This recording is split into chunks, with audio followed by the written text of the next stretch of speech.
In the tapestry of life, where every thread holds a story, America in Black and White emerges as a haven for the voices echoing through the heart of our communities.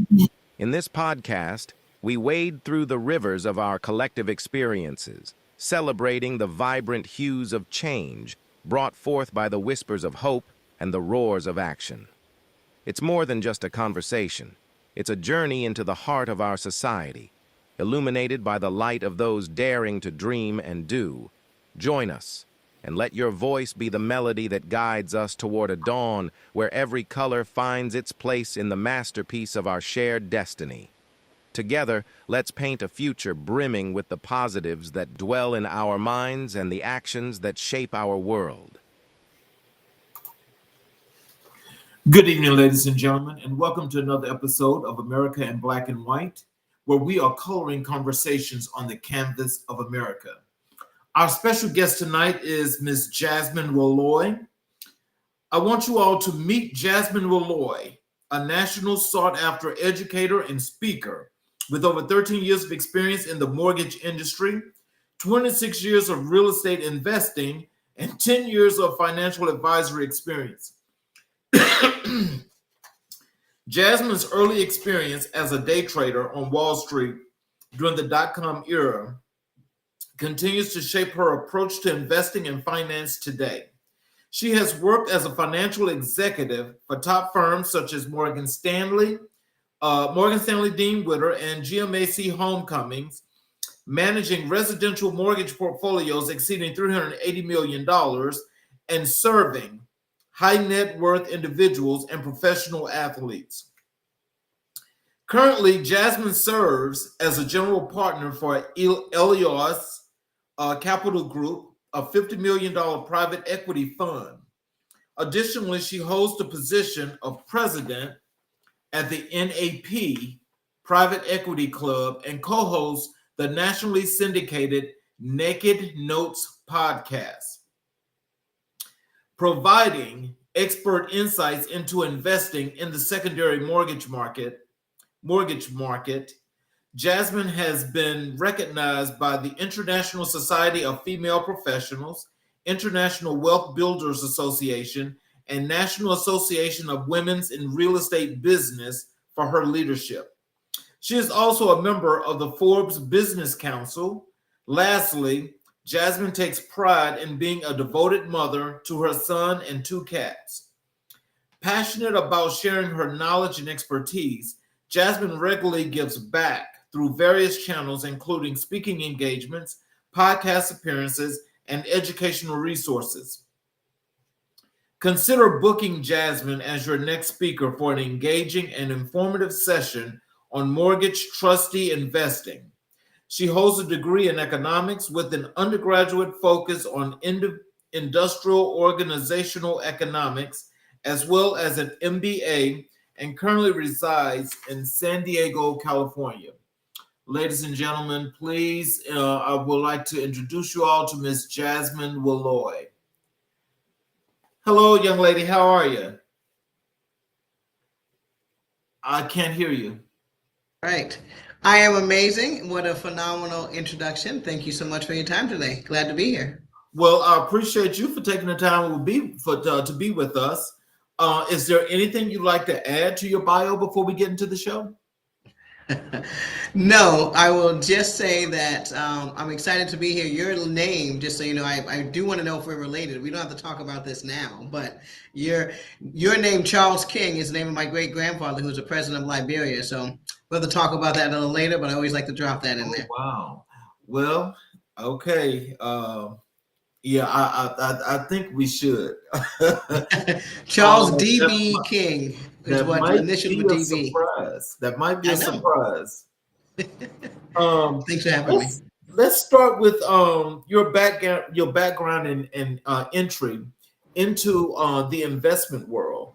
What first drew you to real estate investing? Well, real estate investing is part of my cloth of what I was raised on. So my family have always invested in New York well back into the 60s and 50s with my great-grandmother and great-aunt And so they were both brokers and realtors on the East Coast in New York.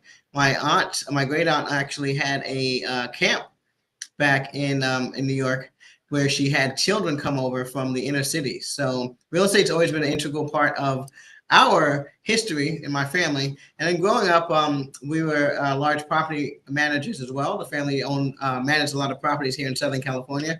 So just, it was part of my lifestyle. I always had to clean up after the rentals. That was part of what they had me doing. So if any of you kids out there can relate, it's all good. Just do it. You'll learn. There's something to be taught. But yeah, I was, as a kid, they always had you doing odds and end jobs, and it happened to be around real estate. Oh, wow. So then you got a leg up on a lot of folk in understanding how that industry was going to work regardless. Yeah, especially how it really worked, right? Because they call us in to do the stuff that they don't talk about on the commercials. And right. Can you describe your very first investment deal? My very first, say that again? Your very first investment deal. Yeah, I would say my first investment deal overall was in the stock market. So I started off as a day trader out on Wall Street. And so I initially got started in the stock market. So that's what I started doing first. My first investment was a penny stock at the time, TSA, the Sports Authority. And for those of you who know anything about the Pink Sheet or even the Sports Authority itself, it's gone through a lot, right? It was up and then it fell down and it fell. So whenever they bankrupted the company, they call us to start raising money for it again. But that had a few reiterations of its lifestyle. But the Sports Authority was my very first investment, and it was a penny stock. Oh, wow. So when you first did that, or when you first was getting your feet wet in that process, I mean, what made you want to continue into that field, in that area? Well, what's funny is that I've always wanted to be a stockbroker. So when I was a day trader at the time, you're just young. And when you have you're fearless, right? You have nerves of steel.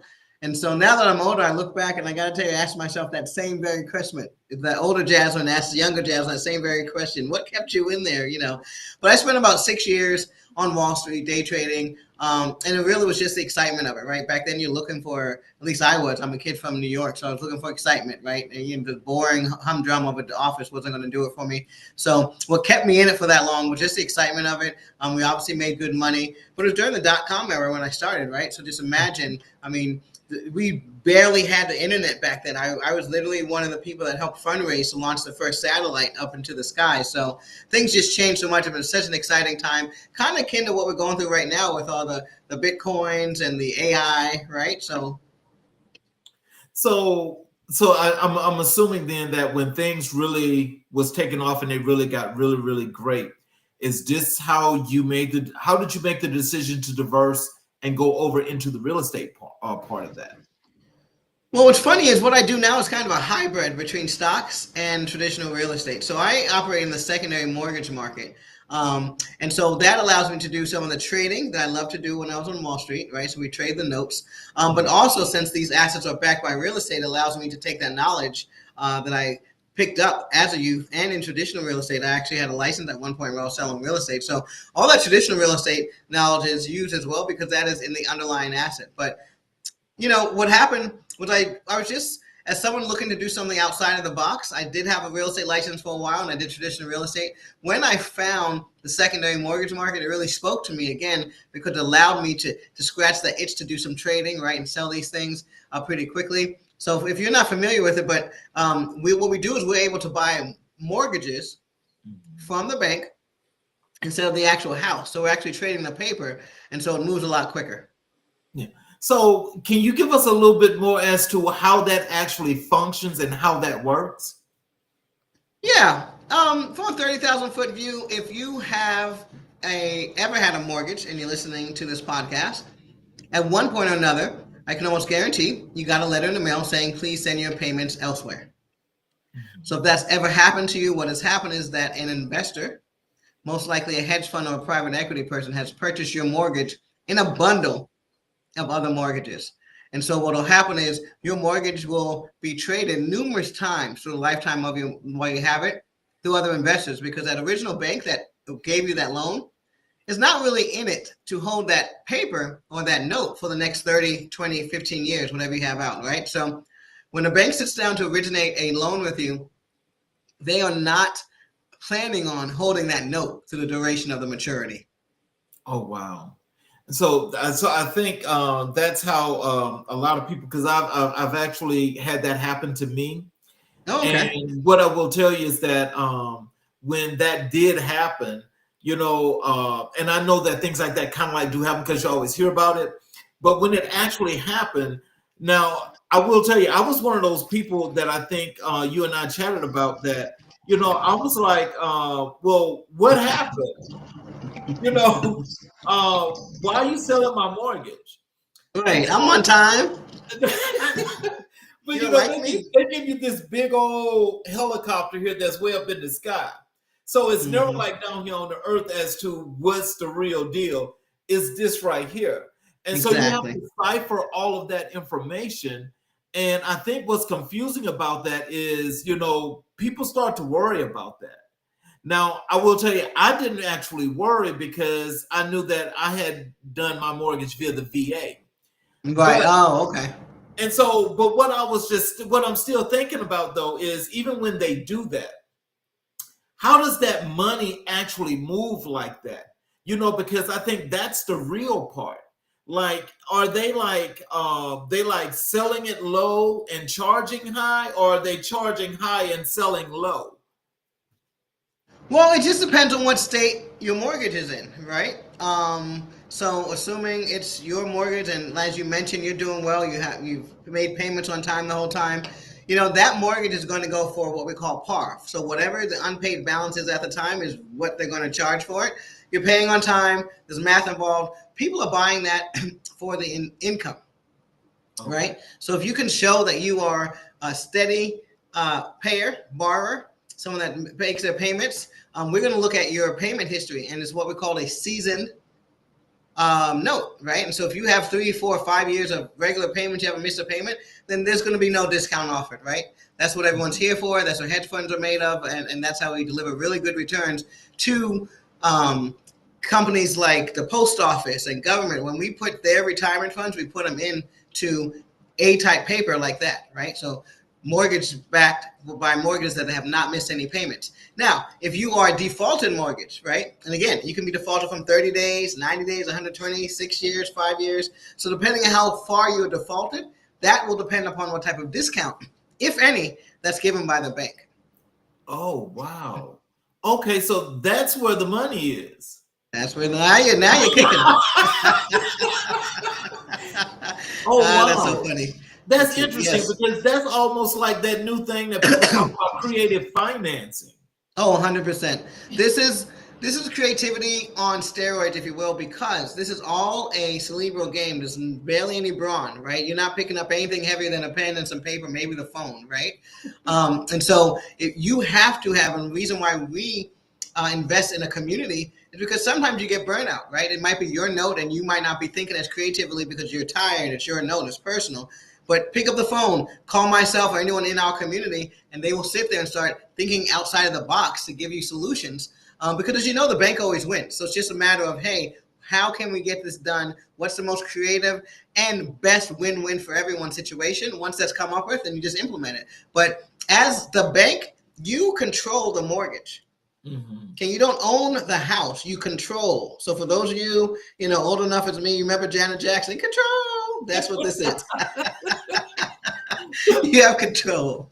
But in that case though, I mean, like, for like individuals that kind of like might not understand how the financing goes, how the numbers actually work, what are some of the things that they should think about in that process when that happens? Well, there's two sides, right? If you're the homeowner, there's nothing really to think about. You don't really get a say in it. It just trades overnight. You'll just be asked to send it to your payments elsewhere. What I would say is don't panic if you're the homeowner, right? Like I said, they can be selling your note for numerous reasons. If you are behind, I would say definitely try to get caught up because that new lender may be a little bit more aggressive, right? And so a lot of lenders will sell it once you start defaulting because they don't want that headache. Then they get into this and start doing the foreclosure, so they'll sell it to someone who may that's their business model to start foreclosing. So I'd get more concerned at that point if you were behind, otherwise not worry about it. If you're an investor, I would say the best way to think about it is how much equity is in the underlying asset, because that's going to protect you. Mm-hmm. Should anything go wrong, should they stop paying, right? And you have to take that house. Mm-hmm. And then lastly, the pay history is going to be important, especially if you're in there for that, right? The more seasoned they are, the more they paid into that loan and paid down their mortgage, the less likely that they're going to let that house go. Okay. Right. And so that's part of the problem when you're investing. If you buy a note that was just originated last month and that person walks away and makes no payments, well, there's barely any equity inside, right? They haven't reduced the mortgage at all. The value of the house is probably around the same price as the mortgage. So that's going to be a little tougher situation. And so you're always going to want to learn how to evaluate not just the underlying asset, but the collateral itself, which is the paperwork. Oh, wow. What challenges did you face breaking into the industry? Oh, my goodness. If you can just imagine, is this going to be a video vlog or it's going to be audio? We're live, though. It's video and audio. It's video and audio. Okay, you're live. And that was just a trick question. Don't think too hard about it. The reason I ask and the reason I play with you is because at the end of the day, if you can see and hear me right now, you realize I'm an African-American woman. So you can just line up what type of obstacles I've had getting into this, right? This is private equity, dominated, yes, by men, and then dominated by the affluent, okay? And so part of the reason why it is dominated by those is because there are barriers to entry, right? You want to know the proper resources or have the proper resources, I should say, to take care of this, right? The average investor does not have the proper attorney, right? And so I'll give you an example. That's the best place to start. The average investor has an attorney, an investment attorney, a business attorney. When you go out there into the market, there are attorneys that help you save your home. But if you're a banker, you're going to need what's called a creditor's attorney. And a creditor's attorney specifically works for banks or businesses. And they're usually not out there advertising, right? If you go online to try to find an attorney, I need to foreclose on a home, they're going to say, we can help you save your home. And you're like, but I'm not the one losing my home. I'm the one foreclosing. So those guys who help you do the foreclosing, they're nowhere really to be found. They have a close-knit sort of a niche. And so they're usually referral only, because they work with the banks and banks pay those bills, right? And so they're not out there advertising, trying to get your business or solicited. It's really hard to find a creditor's attorney that will work with you. And so those are the type of things that you really have to have before you go on and take on this market. And a lot of that resources you can get from, again, joining a community like mine, where we're going to give you those resources, or you want to make sure that you have them grandfathered in from a further position. But to try to operate in the secondary mortgage market without the specific resources that we need, and it's not just an attorney. Again, it's a creditor's attorney, someone who works in real estate and knows how to do foreclosures on your behalf. It's going to be very difficult. And so these are the challenges that you have, right? So one, just breaking in and being accepted as part of that, that good old club, whether it's girl or boy. In this side of industry, it's more about green and money, okay? And so if you're not part of that clique, then it's going to be hard to get accepted and get the proper referrals. If you don't have the proper referrals, it's going to be hard to succeed in your strategies. Oh, wow. Very cliquish. Yeah. So just like in most things that we try to leave behind, what I would say is that you definitely need someone looking out for you while you're getting into the private equity market. How did your Wall Street background influence your approach to real estate? I think that ties back into what we talked about, right? Because I was on Wall Street, I realized I had these connections. Okay. And so I could actually call people and they would respond to me, and then they would give me actual legit referrals. And so when I realized how rare that was, that's what made me say, you know what, I have to start a community for women, minorities, the 1%, I'm sorry, the 99%, the 1% of the 99%, if I will, who may want to get into this, right? Right. But how do you get into this without the resources? Just like with everything else, except here, I would say the resource that you need is not as much money. The money's easy to find when you look at these deals. The resource that's hard to find, again, are the people that are going to look out for you and help you be successful, which you have to have. This is a business where no man is an island. You cannot operate in this industry by yourself. Mm-hmm. Oh, wait, because I have a follow up for that because I want to make sure first before I ask this question. Mhm. So, is this a niche within a niche? I would say that, yes, right. It's a niche within the mortgage industry, right? So there's mortgage originators, there's real estate agents, and they all work within to help the mortgage, and then there's the people in the secondary market. After the house is sold and the loan is given, then what happens? Everyone thinks it settles down nothing, but we start calling and trading that mortgage now. And what that does in turn is give the bank back its money so it can reinvest that later and do a new loan. Okay, so being that niche within a niche, that's what creates the private club that decides if it wants to let you in or not. Yep, that and the amount of profits and returns, right? So once people start making enough money, unfortunately, they'll start building the walls, right? Mm-hmm. And so that's what you're seeing a lot that's happening right now, even just in general within our whole financial dynamic, right? When you got the companies like BlackRock and everything, they have amassed so much money that they can literally buy almost anything. And so that's what the difference is now when we start moving up to, current society. The amount of money that people have is so much that it's definitely an unfair advantage, even to the small business owner who's coming with the same resources. Man, let's talk about your strategy and philosophy. Okay. What's your investment philosophy when it comes to distressed mortgages? Ironically enough, it's called make money and go to heaven. So that's something pretty cut and dry, right? So after spending about 6 years on Wall Street, I realized I made a lot of money, but I wasn't sure where I was going afterwards. And so getting in the mortgage industry allowed me to see a light that I didn't see before, which was one where I made a lot of money and was actually able to help people, right? And so, a lot of bad stigmas come when you start making a lot of money. And so I suffered through that with just like anyone else, especially when I was on Wall Street. I actually could see some of the terror I was causing. So coming over to this side of it, we have a philosophy called make money, go to heaven, which allows us to be a lot more graceful when it comes to dealing with the borrowers who are in hardship. So I have found that a majority of the investors who are in distress situation are very happy to find out that the mortgage has been assumed by myself or anyone in my community, because again, we're going to be a lot more gracious than the average big bank, right? And so it's not that we don't have the same tools, the same solutions, but gracious and this humanity, being gracious and having humanity goes a long way in this industry. And I know that firsthand, right? Let's go ahead. Mm-hmm. No, I was just saying that's really great because a lot of times when you think about the real estate market itself, people normally just think of sharks. Exactly. Because it's like there is no humanity. And so I think in this case, it sounds like your company does something a whole lot different to where you're basically more into, I'm not saying like you just like go and just give money away or just do things just to do it. But it sounds like, those that really have that opportunity to do the right thing, it's like you're there to make sure that, they can do their part. Yeah, and that's just it, right?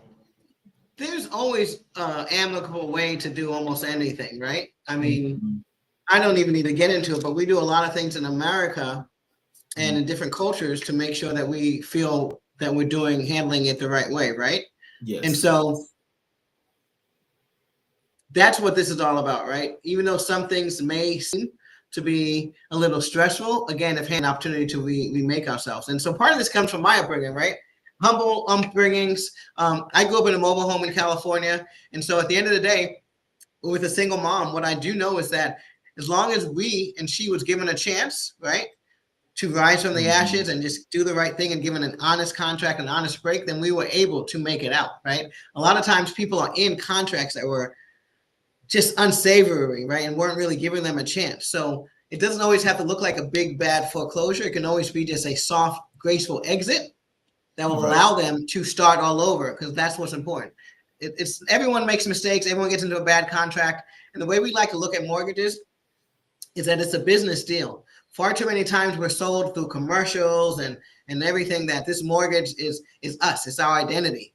And it's more than just a business deal, right? And that's not it. It's a contract, right? And so if you get your first home and it doesn't work out, doesn't mean you don't ever try to get another home again, or boo to you or shame on you. No, it just may not have been a great contract. A lot of these banks wrote very bad contracts, right? Unsavory, unfair contracts. Yes. Right?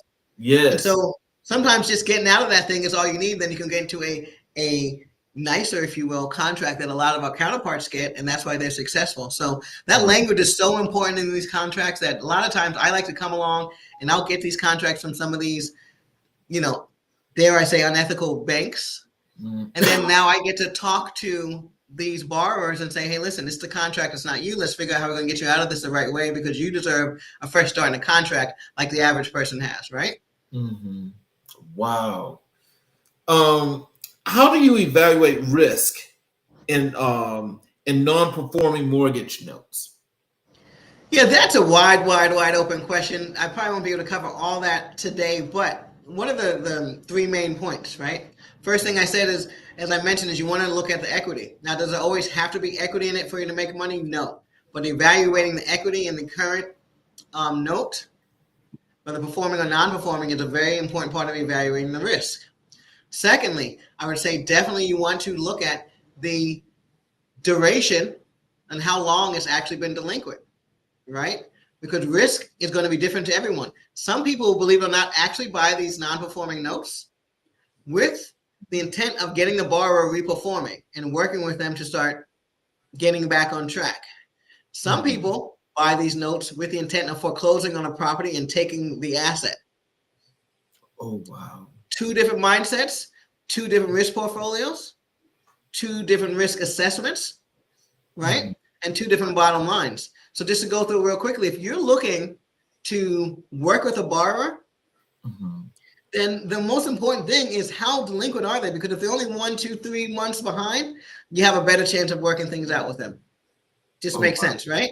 Yeah, it does. So if you're coming in, go ahead. I was just going to ask you, so are you just licensed over in California, or are you around the country?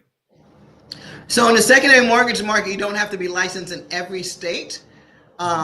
If you are buying mortgages and owning them, there are certain states that have certain requirements. For example, like Georgia, you'll need, if you hold more than 5 notes, then you will definitely need to be licensed. Baltimore, Maryland, if you have, I believe the number is 2 or more, then you have to get a license. Licensing is very easy. It's a couple $1,000s. Your attorney can help you do.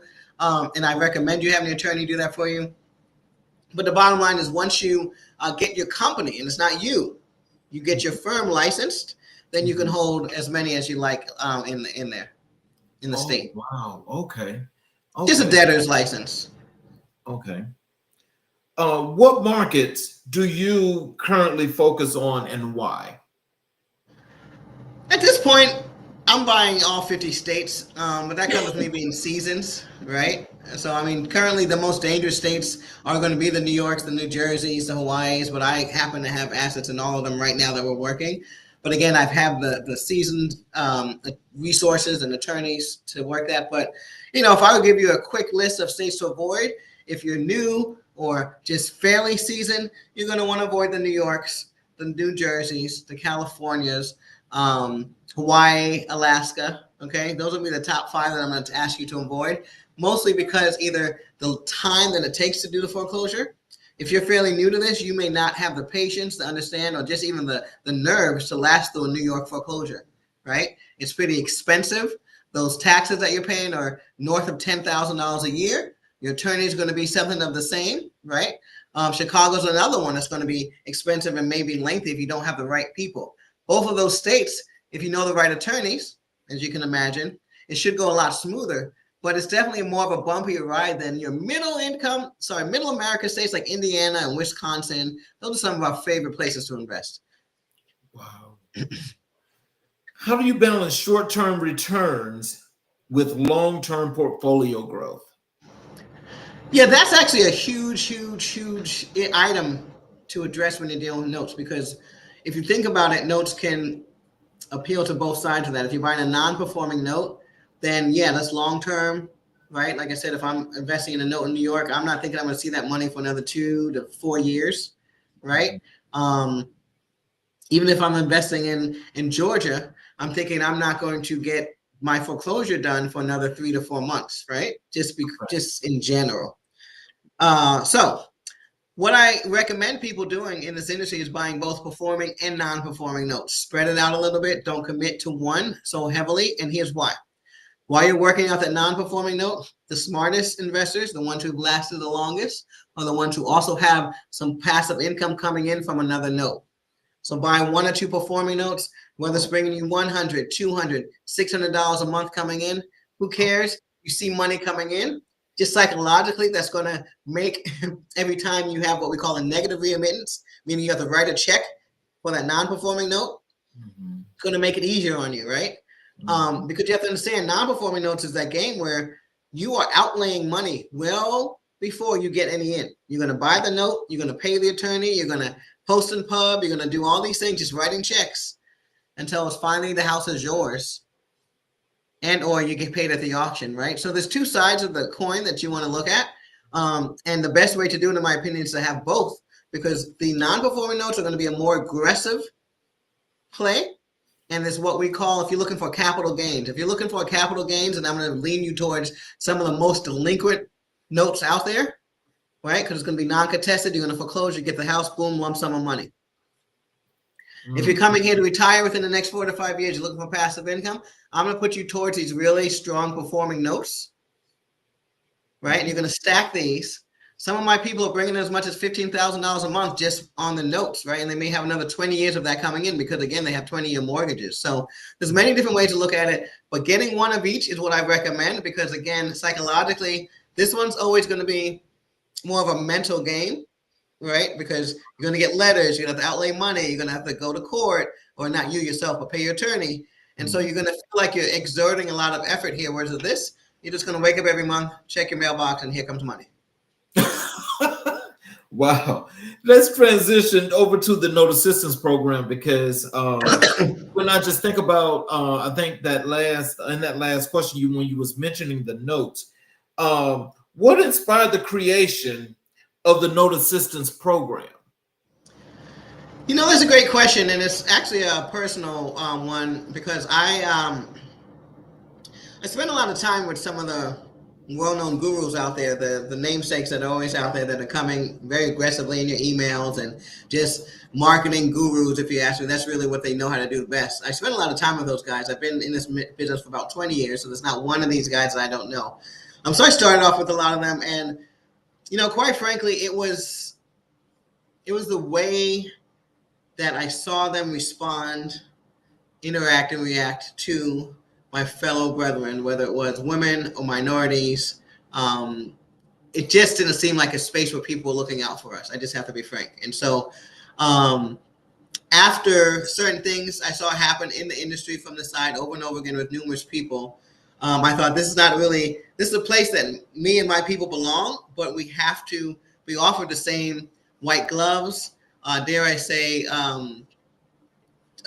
just what's they do with the babies, the swathing, right? We have to have the same sort of like cuddling to be successful that the other counterparts get. And so when I saw a lot of us roll into these bigger communities, we were lost, right? We weren't seen as much. Our questions were seen as stupid, or sometimes we even talked down to.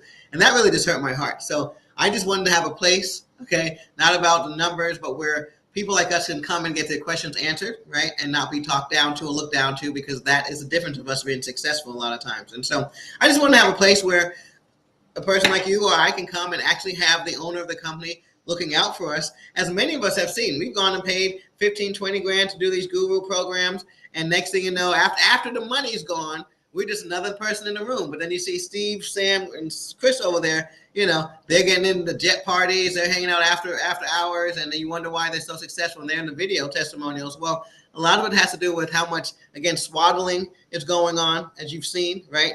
How much they're looking out for you as a counterpart. Mm-hmm. And so without getting into, you know, anything like too nefarious, one thing that we know as human beings is that we look out for people that tend to remind ourselves of each other, And so that's what I wanted to do, is give a place where, at least you had, I may be, if not the only, one of the only African-American women out there doing this teaching. And so I think we needed that voice. Yes. I appreciate that. And I know that these other folk are appreciating that as well, because I think there are a lot of things that I know being a numbers person, but just listening to this process as you're explaining this, it kind of like I'm actually working this in my mind. And I'm actually seeing exactly if I wanted to be a shark. Right. How you could do it. I'm so sorry to say that, but it's true. That is crazy. Well, with private equity alone, let me just tell you, that's why, that's one of the reasons it's private as well, because you have to be very astute. Otherwise, there's 101 reasons and ways that you can be manipulated and taken advantage of. And you only really learn that by going through it. So if you don't have, imagine not having the ability to go through these either vicariously, even, right? You don't have a father or best friend to follow. And then, right, you're going to smell like chum in the water. So you're alluding to, it's hard to even blame the people when we walk in just like handing over money and, not knowing anything. But to the defense of humanity and people like us who just need that one shot, right? And then we can go out there and play with the big boys, right?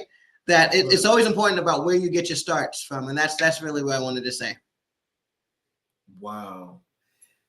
How does NAP differ from other real estate training platforms?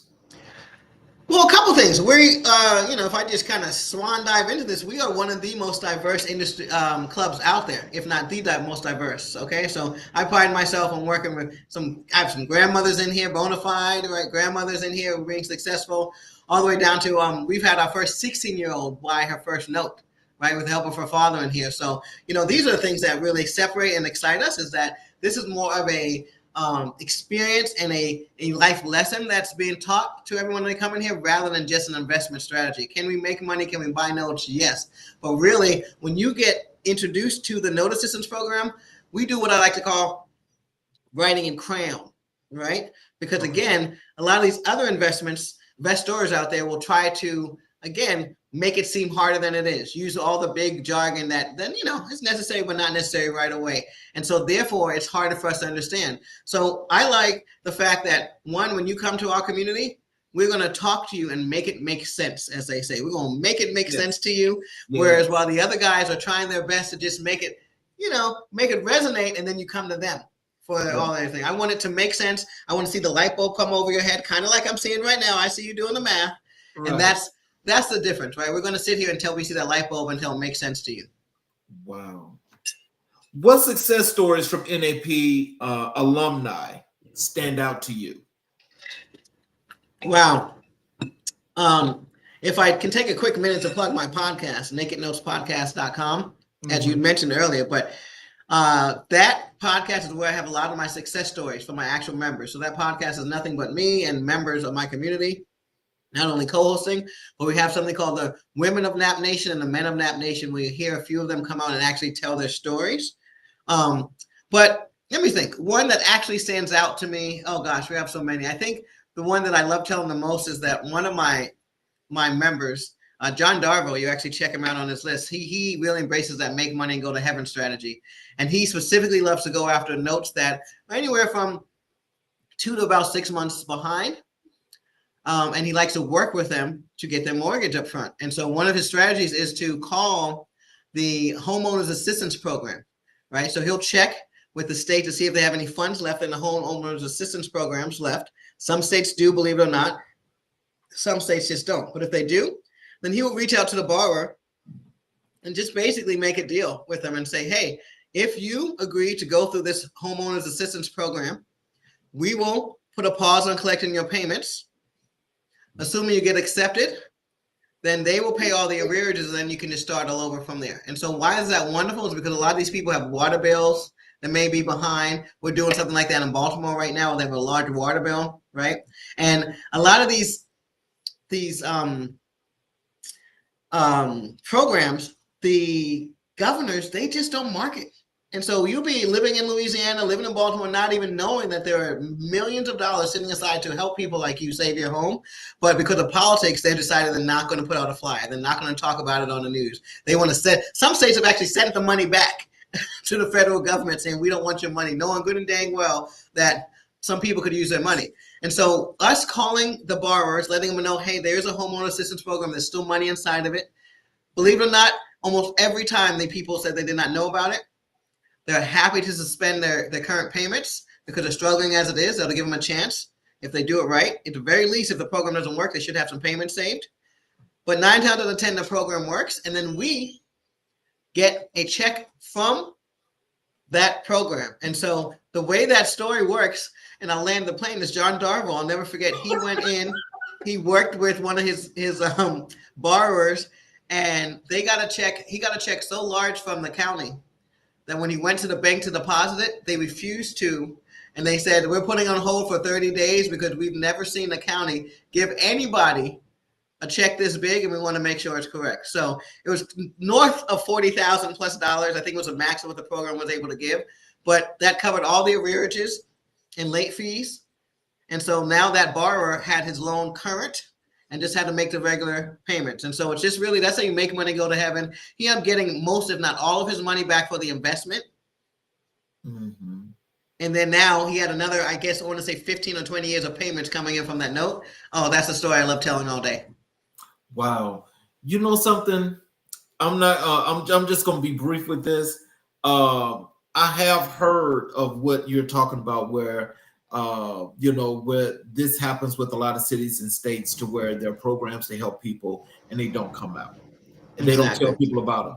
But, there are a lot of people that are privy to those programs where they do get that assistance. Yes. Well, I'll tell you, I'm not going to say the city, Atlanta, but,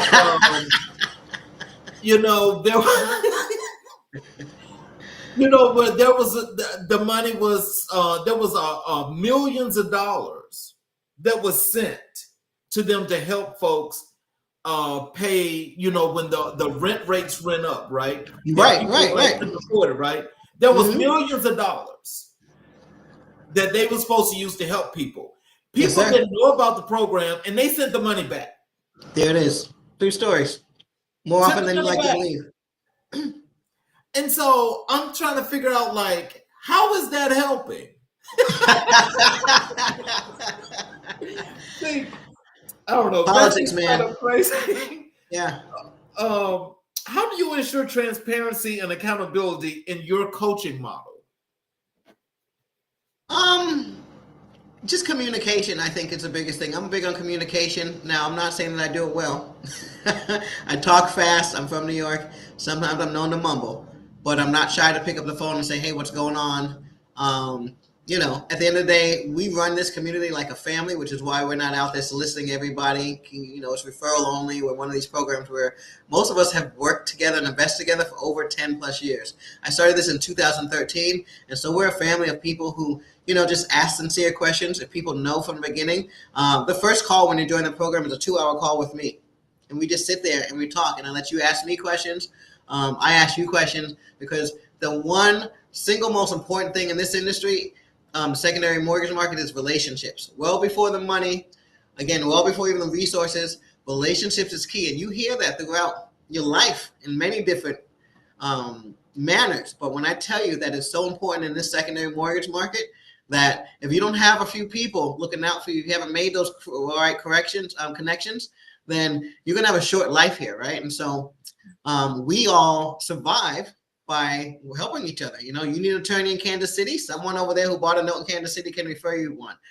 You're looking at buying a note in Oregon. Well, we probably have a member in Oregon who can drive by it for you. You want to just check it out just to make sure that, the house is still there because you're in my community, right? And so those are the little things that, as you mentioned earlier, that separate us, but also ensure our success and our transparency. And so it just comes from the top.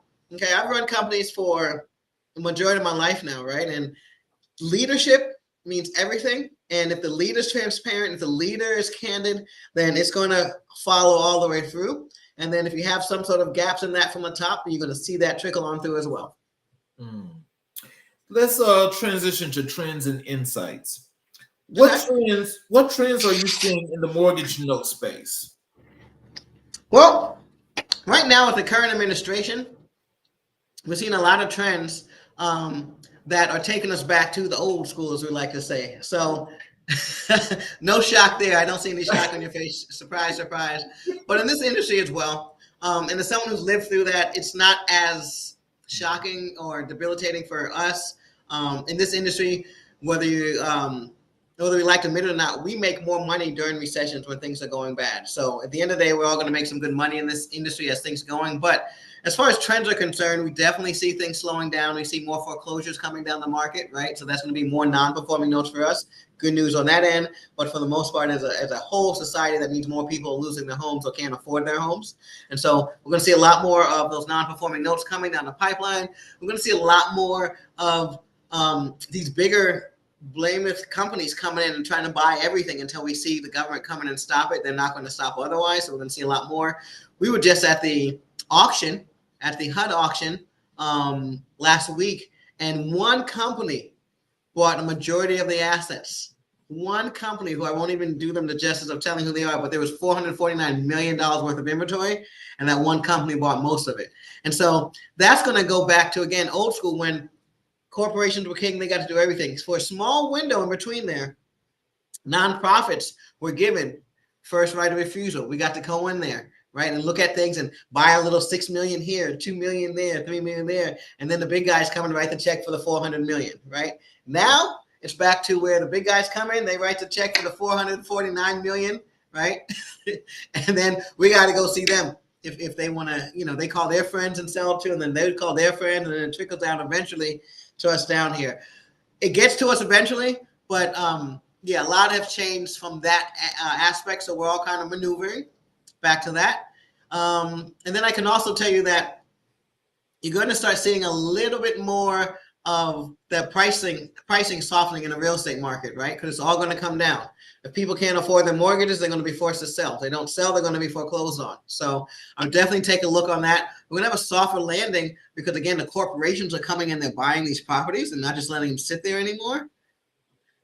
Wow. But if you know where that story leads, it's not necessarily the best side of things. So part of what we're doing here, if I just may say this, one of my biggest reasons for starting the NAP, outside of helping, the 1% of the 99% that want to get into this, is really making sure that I hand these deeds over to as many families and human beings as possible. So my other joy in this is when someone pays off their mortgage, I can't wait to rush and write and hand the deed over to them, because that's the one less corporation that's getting that deed to that house.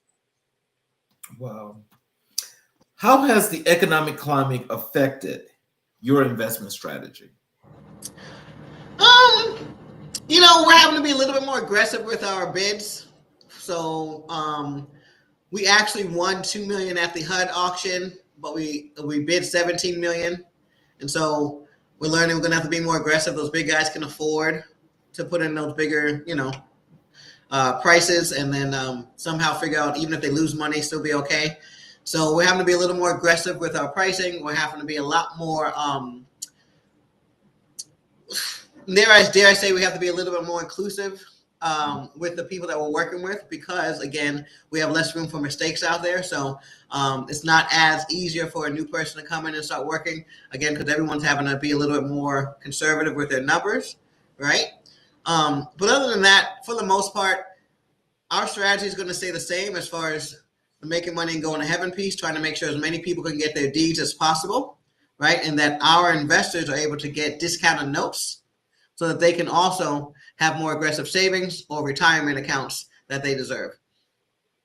What advice would you give to someone entering real estate investing today? Oh, just do it. Don't be intimidated by the numbers. At one point we thought $100,000 was a lot, and now the number's $1 million or $500,000. We think that's a lot. If you don't start today, it's going to be worth $1 million and $2 million. So the numbers are just going to keep going up. So don't be intimidated by the numbers. There's always someone out there that has the money to purchase it. So that's my main advice, is just to get involved, because, again, the sooner you start, it's just all about being seasoned. You're just going to learn along the way. Unfortunately, real estate investing just now is starting to get into the colleges, right? But before, you didn't go to, UCLA or USC, even Harvard, and get a degree in real estate that was worth a dime on the streets, right? Maybe you had real estate, an attorney, your real estate attorney, and maybe knew the law. But as far as what actually happened in the streets to make money, you had to go to the gurus, right? You had to go to all those guys who are actually out there doing it, showing you how to flip. So right now, we're seeing a lot more education in the schools. I'm still looking to kind of see how much of it's actually applicable in the real world. So definitely, you've got to get out there and start doing in the real world to be successful in real estate. It's not a game where you just do a lot of reading. You have to actually do some transactions. Let's transition over to your work as a speaker. Okay. When did you realize you had a gift for public speaking? I'm still waiting to hear that. I'm still waiting to figure that out. Yeah, I don't even feel like I have a gift for public speaking. I just love to talk about this. This is my thing. So if you get me talking about notes, you can drop me in the middle of a stage. You can drop me in a room by myself. I hate to tell you. Okay.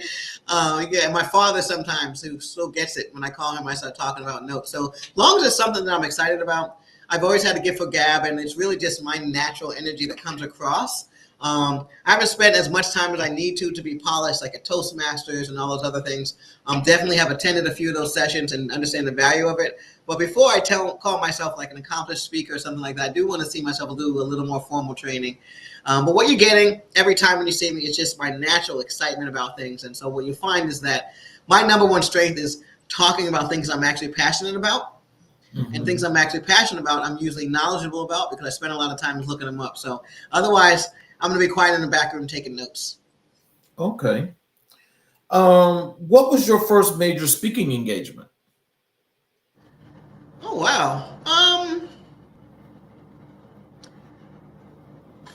I would say I spoke at one of these large real estate conferences. I'm trying to remember which one it was, but I don't know that the name of it makes big of a difference, but I was really at one of these real estate conferences, and that's when I realized that you don't always have to be invited to a stage to be speaking. You can create your own stage. And so I ended up working alongside a lot of the business partners that I had and friends I made along the way who had their own following, and being invited to speak alongside of them with sort of their own audiences. And so that's really been some of my, the biggest, and my first speaking engagements have always been with other speakers who wanted to have me educate their followers as well. So that's mostly it. I've done some formal speaking at like conferences like IMN and things of that nature. But for the most part, I'm here working with other speakers and educating their communities.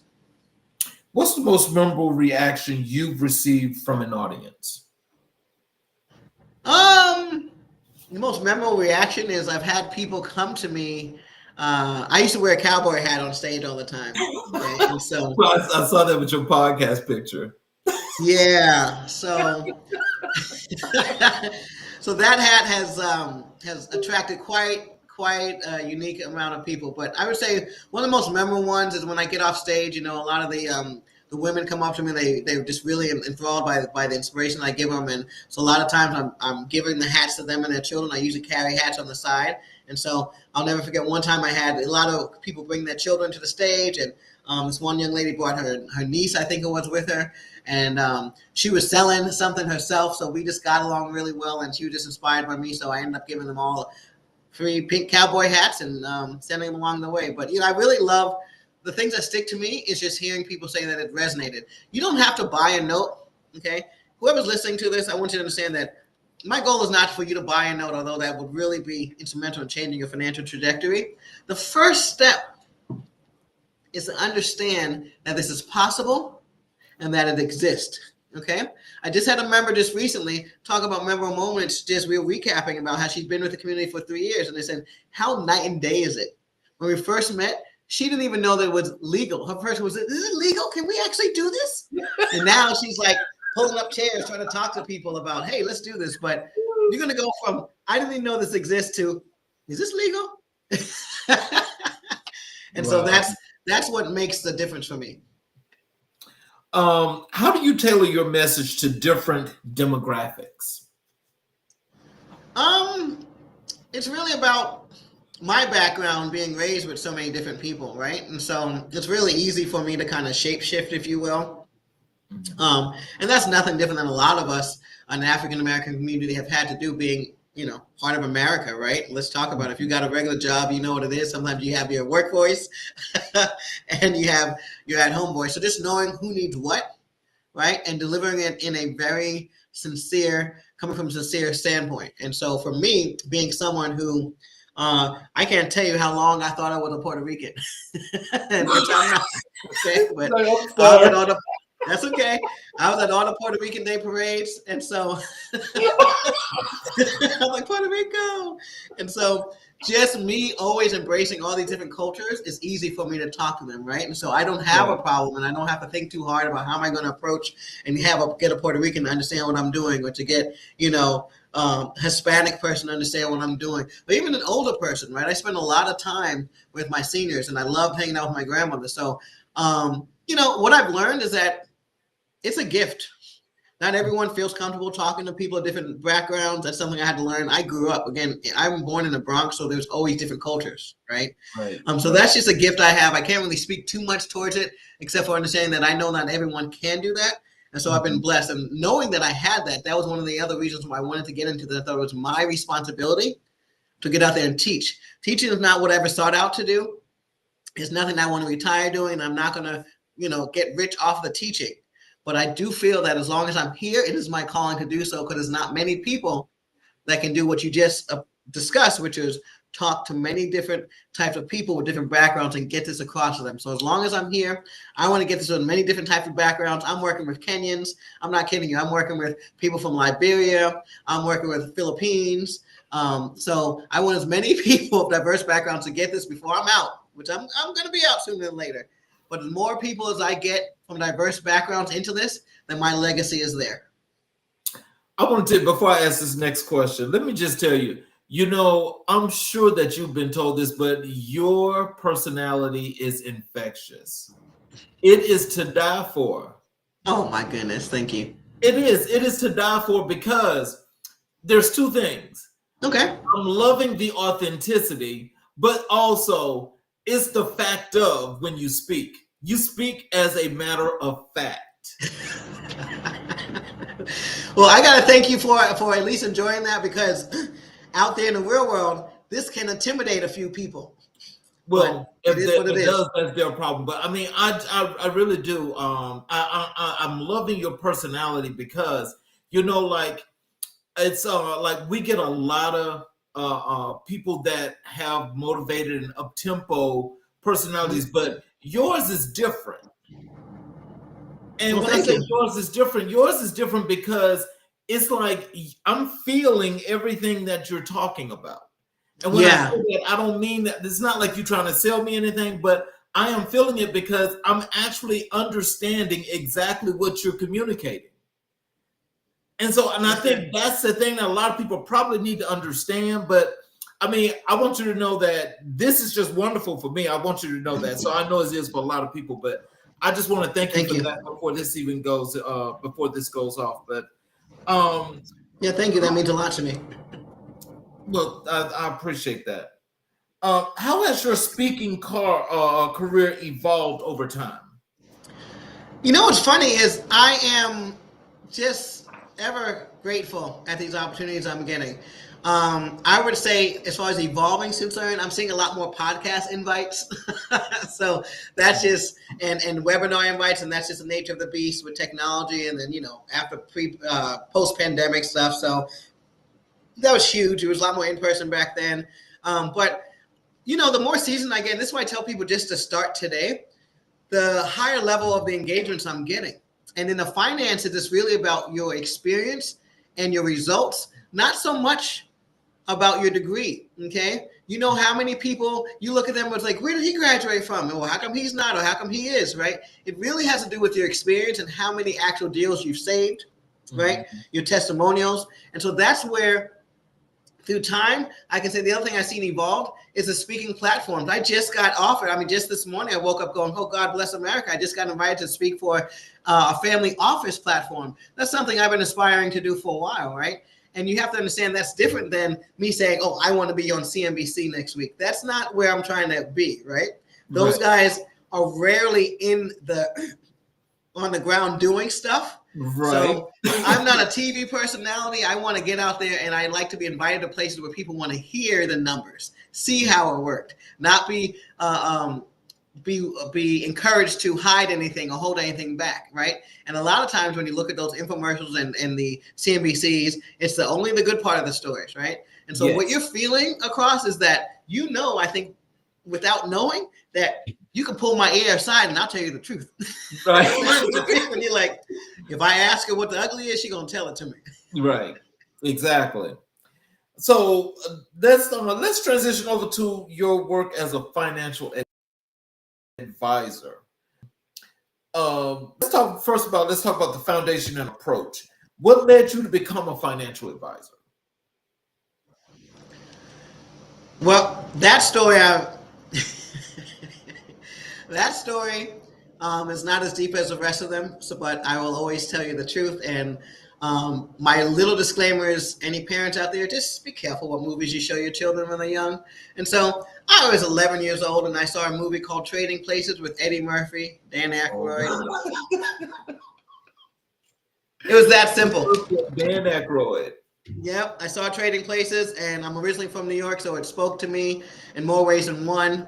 And I was like, oh my goodness, that's what I want to do. I want to be a stockbroker when I grow up. And so that started my entire mission to what I was going to graduate with, what degree I was going to graduate with, is why I wanted to become an economics major, what books I read, because I wanted to figure out how to get to Wall Street.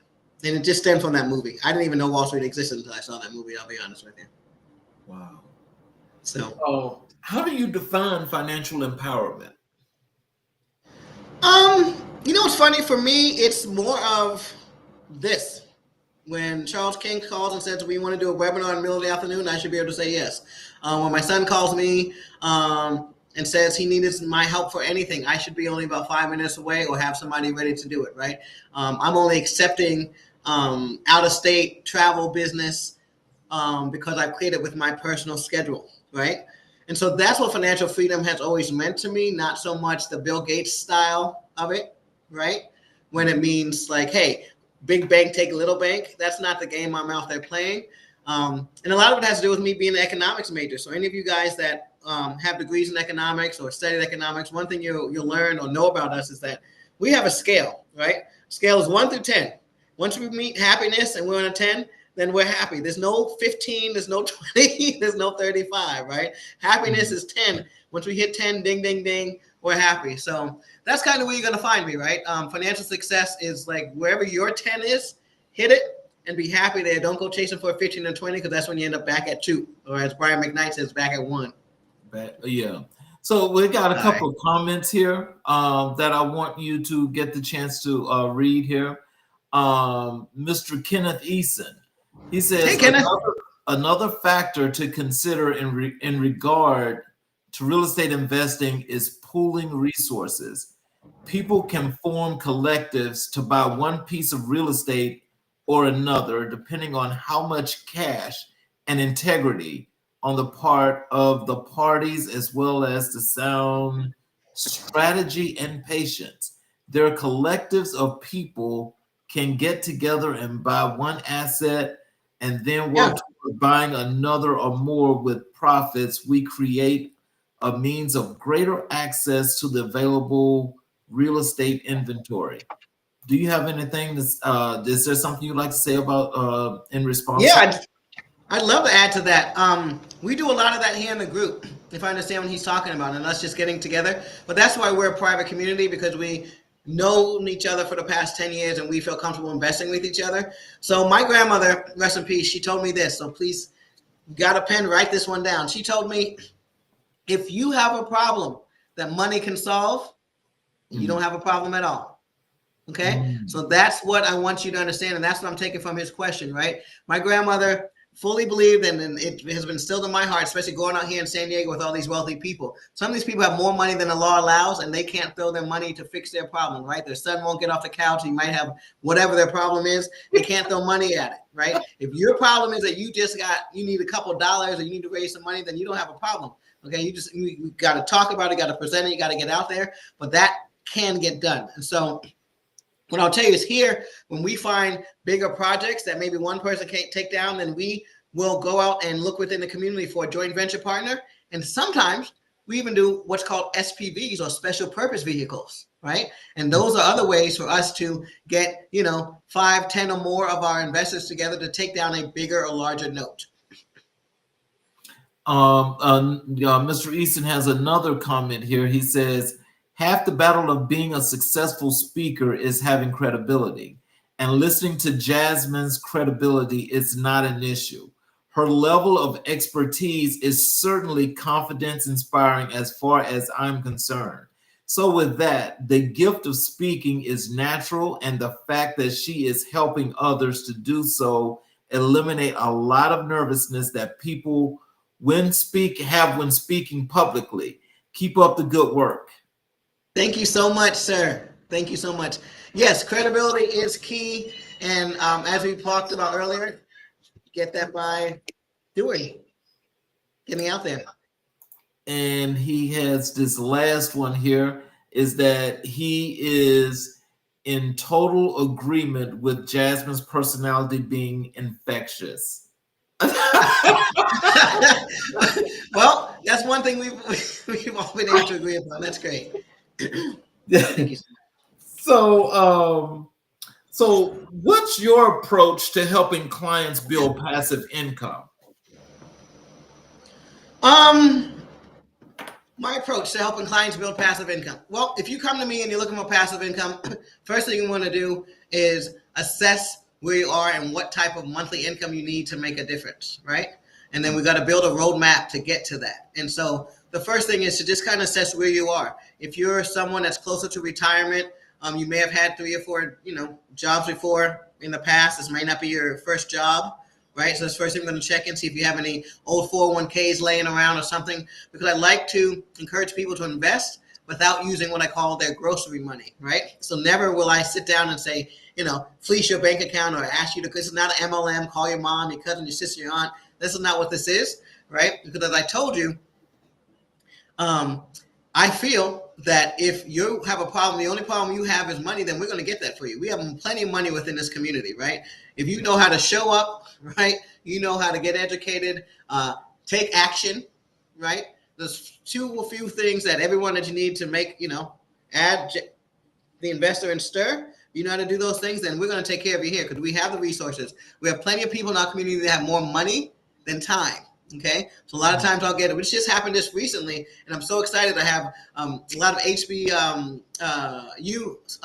members here, right? I also graduated from Clark, Atlanta, and so one of our members, she just got laid off from a job. If you're listening, you know who you are, and just see how excited I am about it. But she just got laid off, has children, and got some sort of like package, right? And so she wanted to figure out how she didn't have to worry about getting another job that quickly, right? And also, while she was in between time. So she joined the community, and I actually set her up with a gentleman in our community who has more time than money. And so now they're working together, and they joint ventured on a few notes. So not only does she have me in the background, but she has one of my senior investors working with her to make sure she gets to this comfortably, right? So that her risk is substantially lowered, success ratio is higher, right? And so she just purchased her first 3 notes. 3 of them are going to be for capital gains. And she's got her first one to start bringing in some passive income, right? And so we're doing a delicate balance, but everyone's story is different. Some people come here with more resources in the form of cash. Mm-hmm. Some people come here with more resources in the form of time. Some people come here with more resources in the form of, like, literally they get it so quick, right? And they can do that due diligence really fast. So it's a smorgasbord of different ways that we approach people. But if you're looking for a passive income, one of the best things to do is sit down with us and look at some of our performing notes. These are going to be A-grade paper, a lot of equity, seasoned for at least 5 years or more. Okay. And so that we can count on that income coming in, and we'll just start finding your notes. Some of them have income coming in of $300 a month all the way up to $2,000 plus a month. So anywhere in between them, we'll just start stacking them. How do you educate clients about operational risk? Well, operational risk is the way we have to look at that is by actually taking the steps that we encourage you. The fun part about operational risk is that you can reduce those risks by following a checklist and doing the operations, right? If you have less of guesswork you put into it, right? The easier and the more successful you're going to be. So operations, believe it or not, is the easiest part of the work over here, because that is just step one: call the attorney, fill out the engagement letter, right? Figure out your strategy.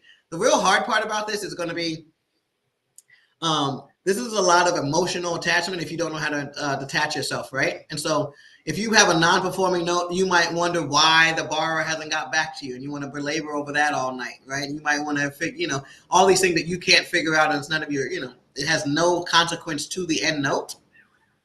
That can actually, if you knew, keep you up at night. You're putting stories together. Why haven't they paid? Or maybe they're this. Maybe the borrower's going to do this. Maybe the judge is going to say this. So there's so many outcome possibilities that you have to be comfortable knowing what are the main outcomes that are possible, and then being able to be flexible should they go anywhere else. But in the end, you pick a strategy. You know what the majority outcomes can be, and anything that falls in between, you just be prepared for. But there's no way for you to, unlike most investments, to say, hey, this is what I'm doing, and this is what I want to come out of it, unless you exactly follow the operations. And so operations is the key to your success here. The rest of it, the creativity and the fun, is the bonus. Let's talk about client relationships. What's the most rewarding part of advising clients? The success story afterwards. A lot of us, for whatever reason, I've seen people as young as 28, people 38, 40, and you take the 10-year increments, but at some point, we all tell ourselves it's too late.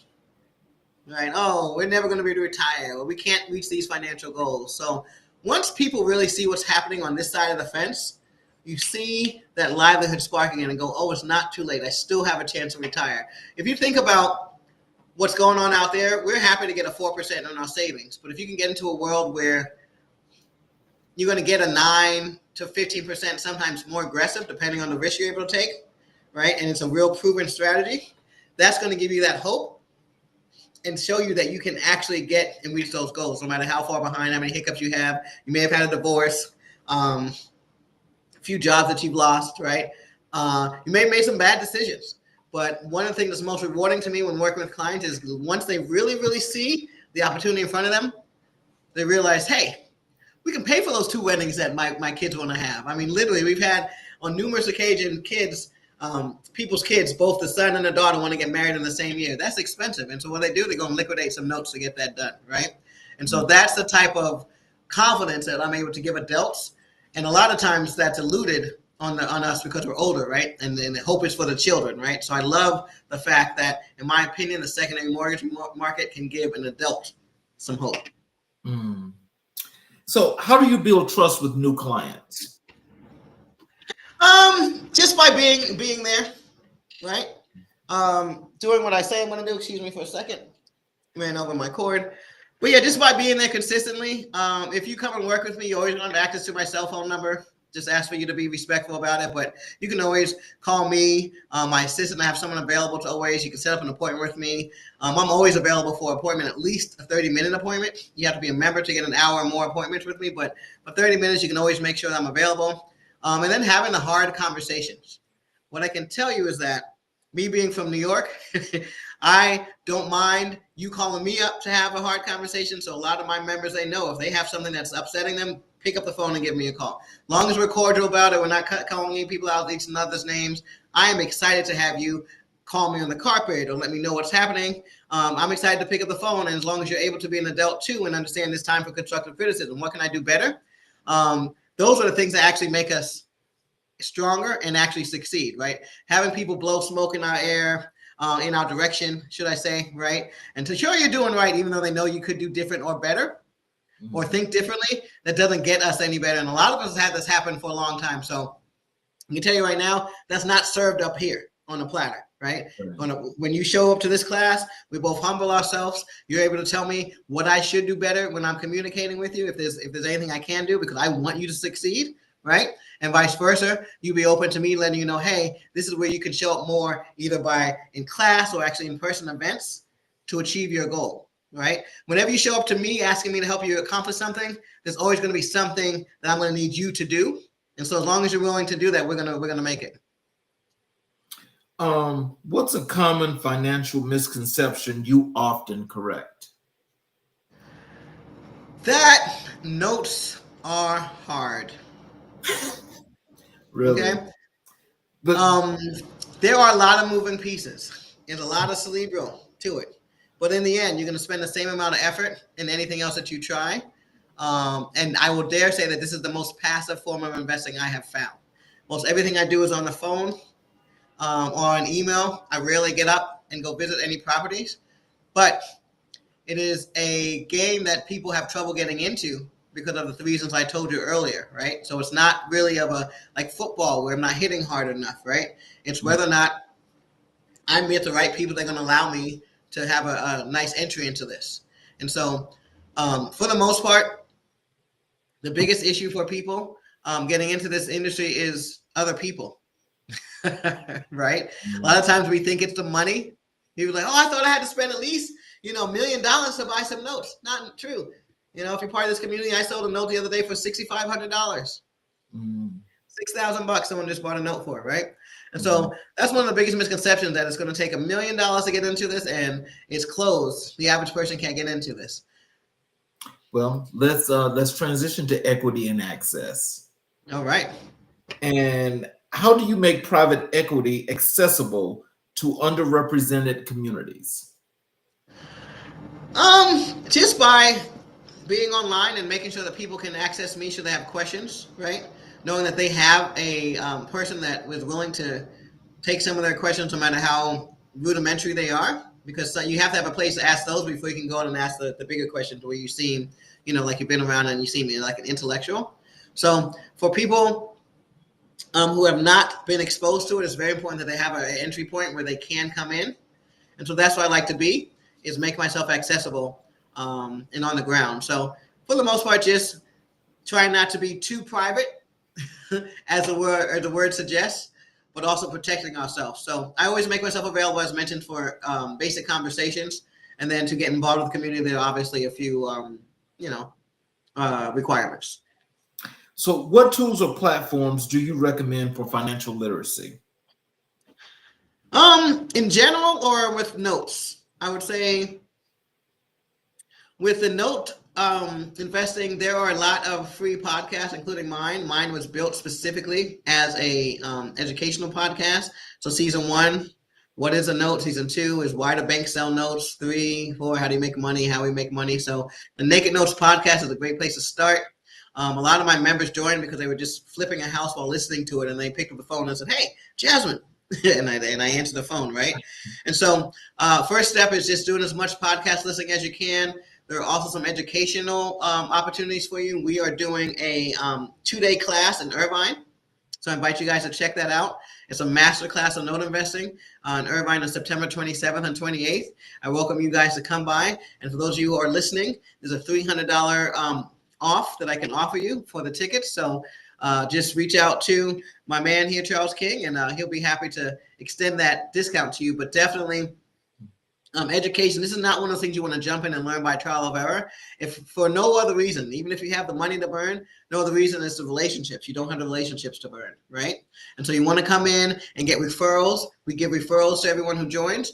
There are also some books out there that I would recommend. So if you go to JasmineWillois.com, which is my personal website, JasmineWillois, WILLOIS.com, you will definitely find some resources there as well, as far as books I would recommend.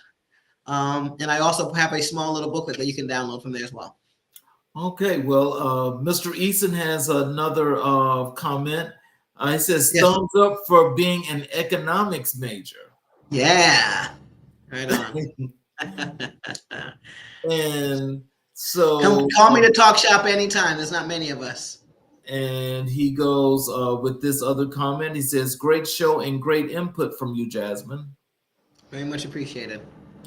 And we've got one from Mr. Mars Bishop. And he says, great conversation, a lot of practical information. Thank you again. And so, so how do you advocate for inclusion in the financial services industry? Just by showing up. This is still a very barbaric industry, so you are going to have to still advocate. Okay? You are going to have to bring other people to the room. And so by me showing up, one of the things I do within my community is wherever I show up somewhere, I let my community know where I'm going to be. Because as long as I'm in there, I'm going to get you in there too. Okay, so there's no meeting that I'm not in. There's a few, far and few between, let me say, right? There's some private dinners that I actually can't get people into. But for the most part, if there's a conference that I'm at, I'm going to let my community know so that they can show up as well. If I can get any free guest tickets, and I share them with my community, because you have to be in the room. And that's my biggest contribution to getting people really in the industry, is by letting them in the room and being seen.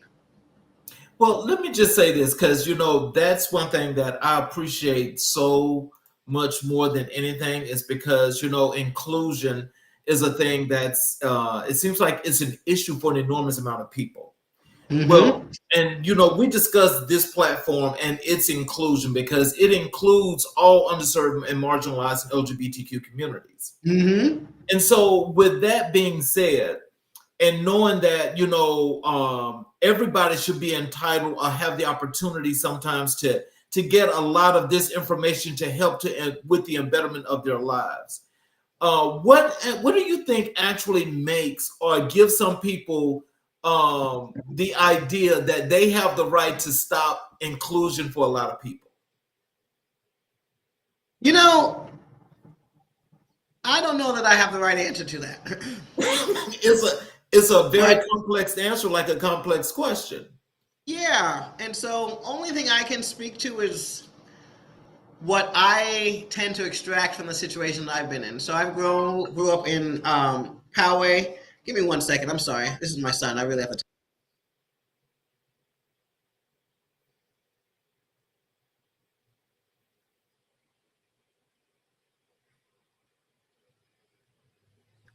I'm sorry about that. That was my son. He's 16 and he's home by himself. So I wanted to make sure. His summer's over in 2 days. So thank you for that.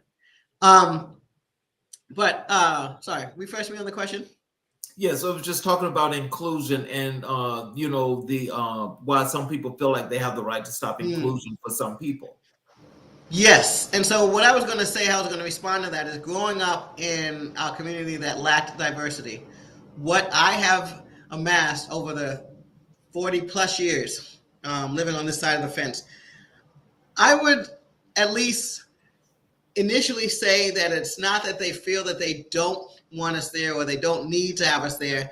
I have often found that they feel intimidated. Okay, well, and so so that's the main reason.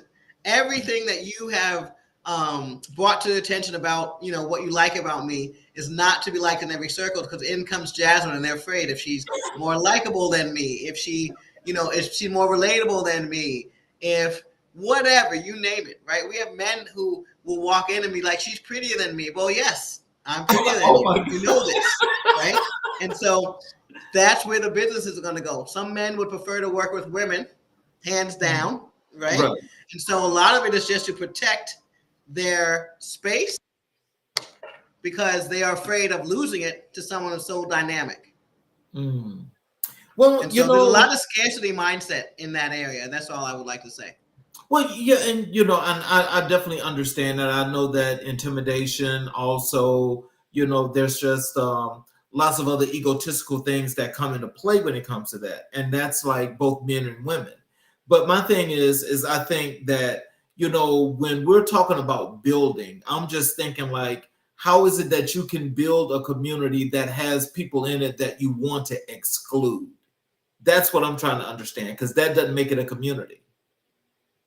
Yeah, I mean, look, if you've done so well without including people, it's hard to convince people that you need them now. I mean, let's just put it, there's that other side of it, right? If they have been living happily ever after, right, up until now, and now they're like, include me, again, some of this goes back to scarcity, but it's also like, convince me that I need you to make, this any happier, to make me, at some point, it's just like, we've been doing this for so long. Why would we include you? Right.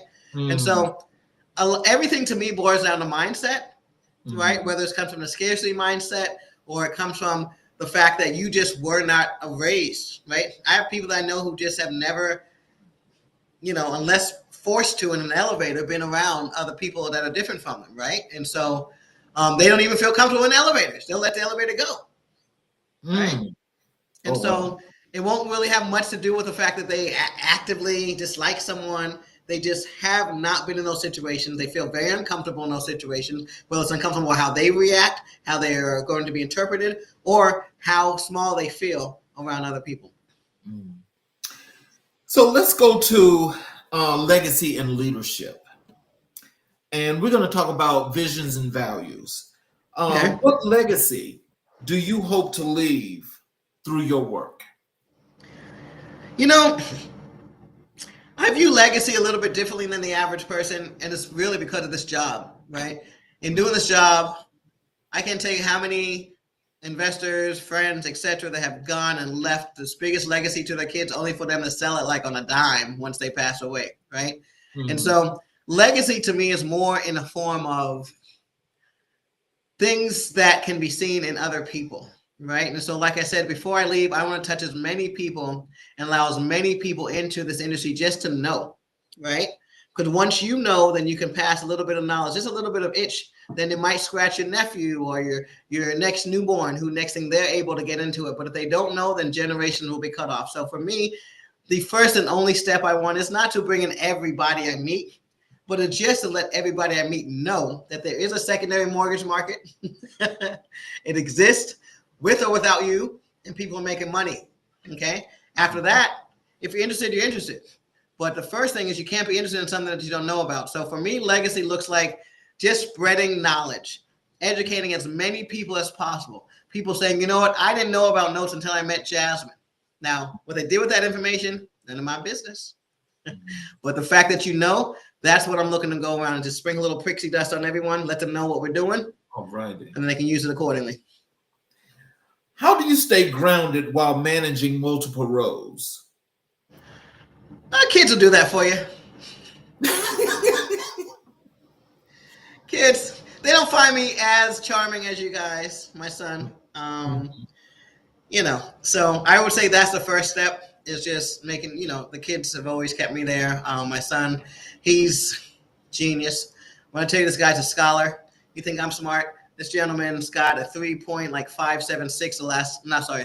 GPA, which many of us didn't even know you could get over a 4.0. So again, first step is knowing that you can get over a 4.0 before you can be expected to bring one home, right? And so, I've got these kids that are just so intelligent. I will never forget waiting all my life for my son, or his life, I should say, to bring home a math question so I can help him with it. I was just excited because I'm a math geek.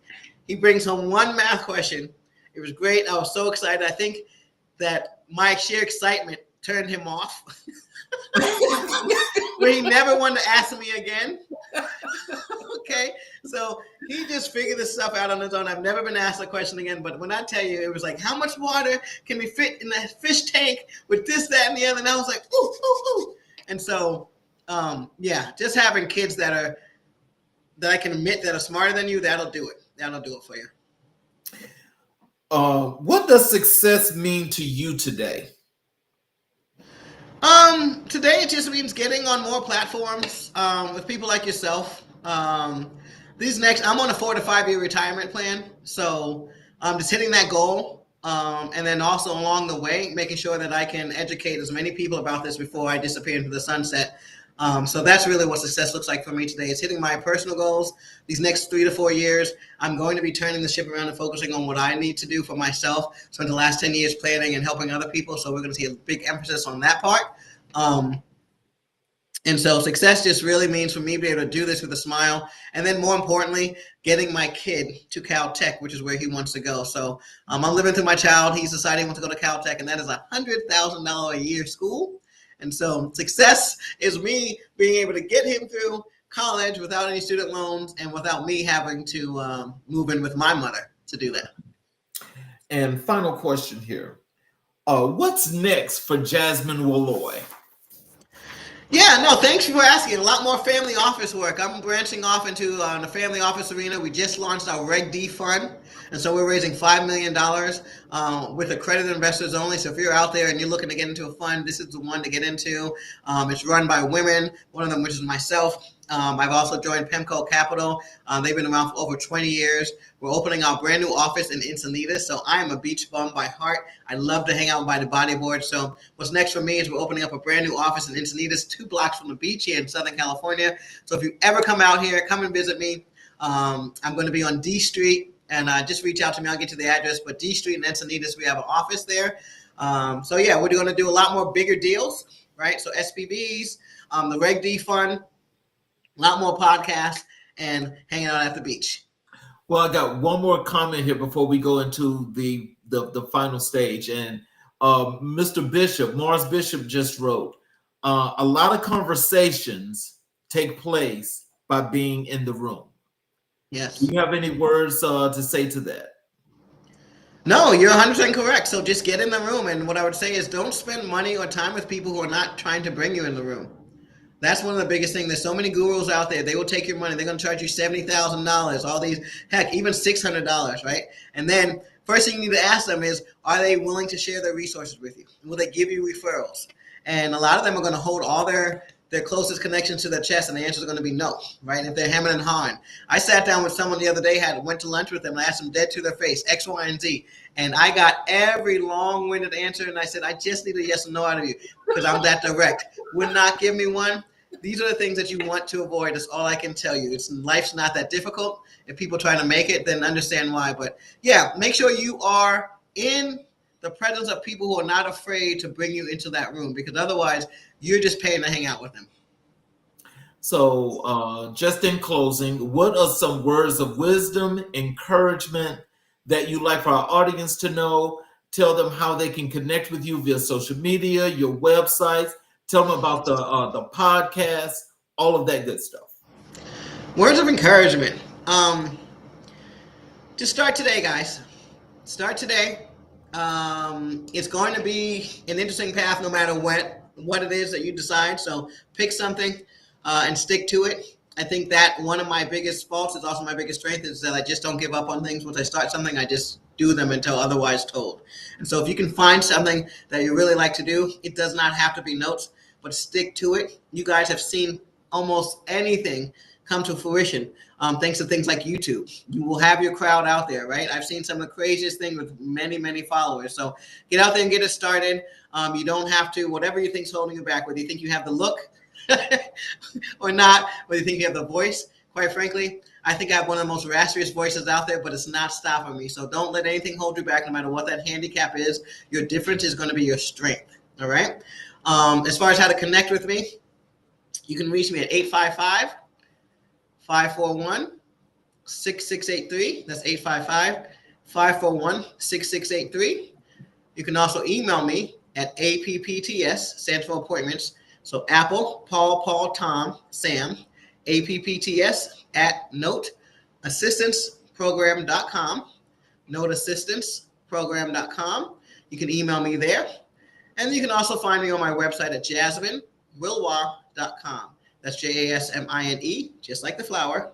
And then my last name, which is WILLOIS.com. I'll be happy to connect with you at any time. And as mentioned, we have that podcast that you can check out and start listening on your own to find out if Notes is for you. And that can be found at nakednotespodcast.com, the Naked Notes Podcast. And that's where any of your favorite podcasts from Spotify to iHeartRadio to Apple Podcasts, you can find it there.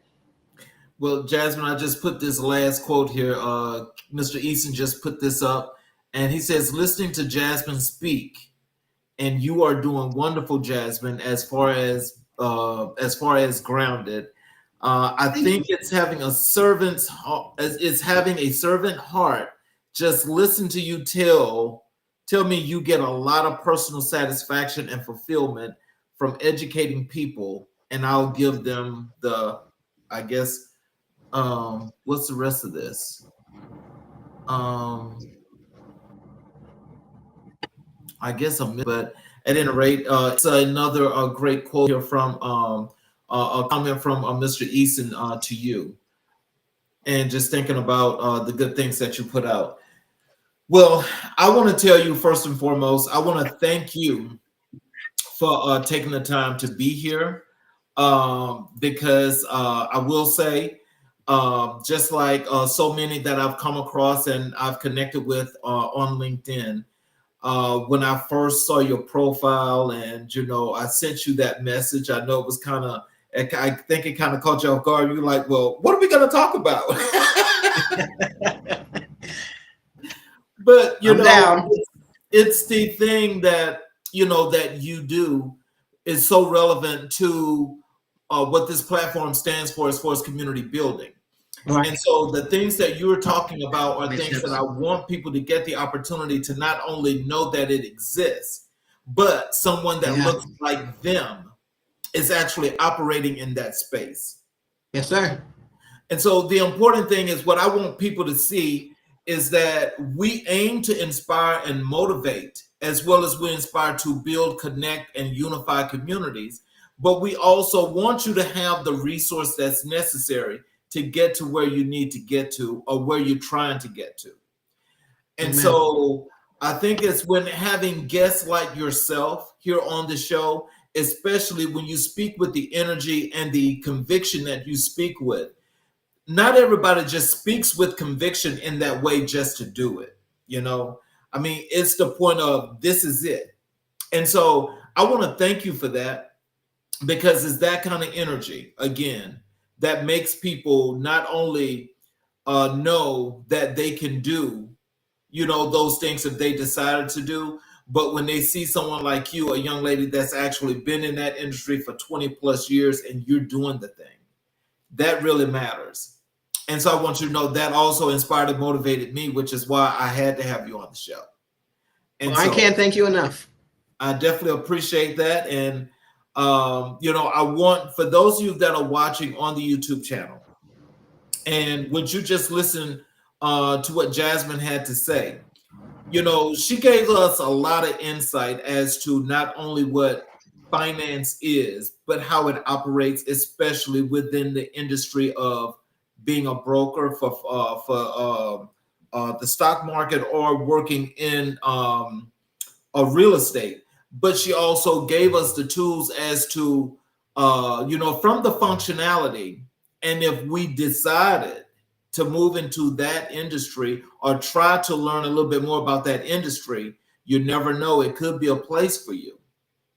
But I think once you understand that the work has to start with you, that's what you got to understand. If it starts with you and if this is what you want to do, then you need to make the necessary moves in order to make that happen.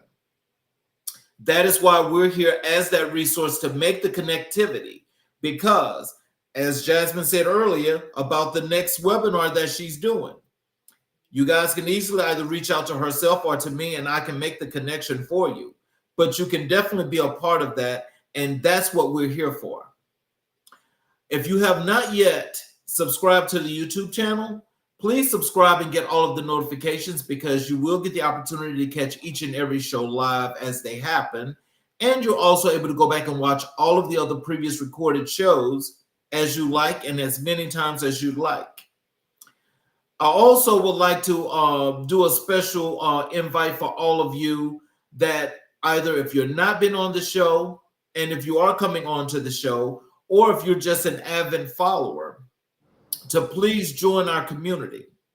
We have created a community in which we are allowing you to not only go there and you can watch the show there, but you can also get all of my blog posts.